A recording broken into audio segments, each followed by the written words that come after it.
ডেঙ্গুতে আক্রান্ত হয়ে ২৪ ঘন্টায় ৬ জনের মৃত্যু হয়েছে।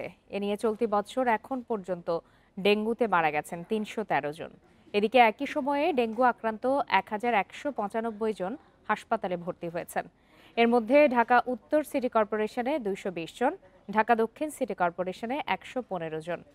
রবিবার স্বাস্থ্য অধিদপ্তরের সংবাদ বিজ্ঞপ্তিতে এই তথ্য জানানো হয়। এতে বলা হয়, গত ২৪ ঘন্টায় মারা যাওয়া ৬ জনের মধ্যে ২ জন ঢাকা উত্তর এবং ২ জন ঢাকা দক্ষিণ সিটি কর্পোরেশনের, আর বাকি ২ জন বরিশাল বিভাগের আক্রান্ত রোগী।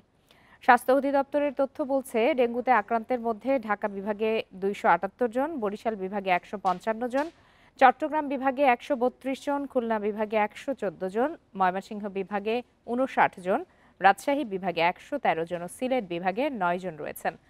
জানুয়ারি থেকে এখন পর্যন্ত ডেঙ্গু আক্রান্ত হয়েছেন ৭৮,৫৪৩ জন।